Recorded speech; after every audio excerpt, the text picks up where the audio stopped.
കലിതുള്ളി ഒഴുകുന്ന ഗംഗാവലി തീർക്കുന്ന പ്രതിബന്ധങ്ങളിൽ തട്ടി ഷിരൂരിൽ അർജുനായുള്ള രക്ഷാദൗത്യം നീളുകയാണ്. കാലാവസ്ഥയും പുഴയിലെ അടിയൊഴുക്കും ചെളിയും വെല്ലുവിളിയായി മുന്നിൽ നിൽക്കുമ്പോഴും സാങ്കേതിക വിദ്യയുടെയും ആധുനിക സംവിധാനത്തിന്റെയും പിൻബലത്തിൽ സൈന്യവും നേവിയും സ്കൂബ ടീമും സൈനിക സാങ്കേതിക വിദഗ്ധരും തിരച്ചിൽ തുടരുകയാണ്. അർജുനടക്കം മണ്ണിടിച്ചിലിൽപ്പെട്ട് കാണാമറയത്തായി പോയവർക്കായി കേരളത്തിന്റെ പ്രാർത്ഥനകളും രക്ഷാപ്രവർത്തകരുടെ ആത്മസമർപ്പണവും ഒരുമിച്ച് ചേരുന്ന കാഴ്ചയാണ് ഷിരൂരിൽ കാണാനാവുന്നത്.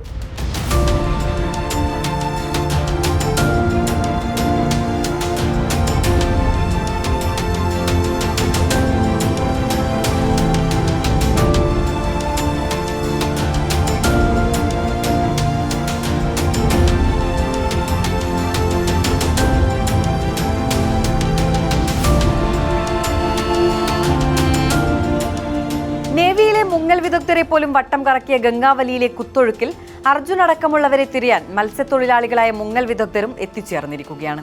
നിരവധി രക്ഷാദൗത്യങ്ങൾക്ക് മുന്നണിയിൽ നിന്ന ഈശ്വർ മാൽപേ എന്ന മുങ്ങൽ വിദഗ്ധന്റെ നേതൃത്വത്തിലുള്ള 8-അംഗ സംഘമാണ് ഷിരൂരിലെത്തിയത്. ഈ നിർണായക ഘട്ടത്തിൽ തിരച്ചിലിനായി ഗംഗാവലിയിലേക്ക് ഇറങ്ങാൻ ഈശ്വർ എത്തുമ്പോൾ അർജുനെ കണ്ടെത്താമെന്ന ആത്മവിശ്വാസം വാനോളം ഉയർന്നിരിക്കുന്നു. വെള്ളത്തിന്റെ അനുസരണയില്ലാത്ത ആഴങ്ങളിലെ അതിസാഹസിക രക്ഷാദൗത്യങ്ങളാണ് ഈശ്വറിനെ പ്രശസ്തനാക്കുന്നത്.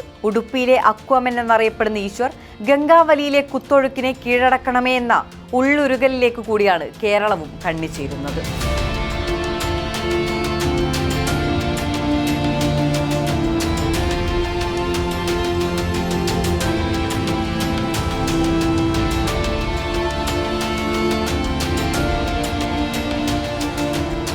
അമ്മയ്ക്കും ഭാര്യയ്ക്കും 3 കുട്ടികൾക്കുമൊപ്പം ഉടുപ്പിയിലെ മാൽപേ ബീച്ചിന് സമീപം താമസിക്കുന്ന ഈശ്വർ മാൽപേയുടെ ഫോണിലേക്ക് ഒരു ദിവസത്തിലെ ഏതു സമയത്തും SOS കോളുകൾ എത്താം. എത്ര തിരക്കിലാണെങ്കിലും ഈശ്വർ മാൽപേ അത് എടുക്കാതിരിക്കില്ല.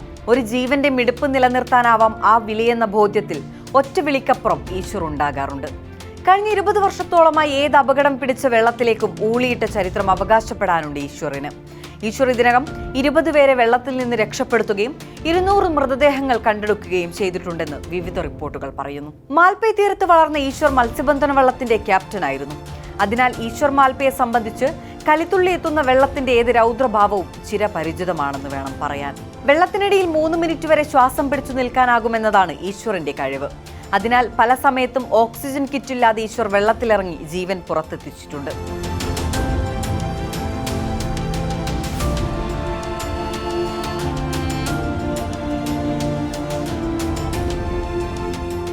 കനത്ത മഴയിൽ വെള്ളം കയറി അപകട സാധ്യതകൾ ഉണ്ടാകുമ്പോൾ ലൈഫ് ജാക്കറ്റുകളുടെ കുറവ് മൂലം പോലീസ് പോലും ഈശ്വറിന്റെ സഹായം തേടാറുണ്ട്.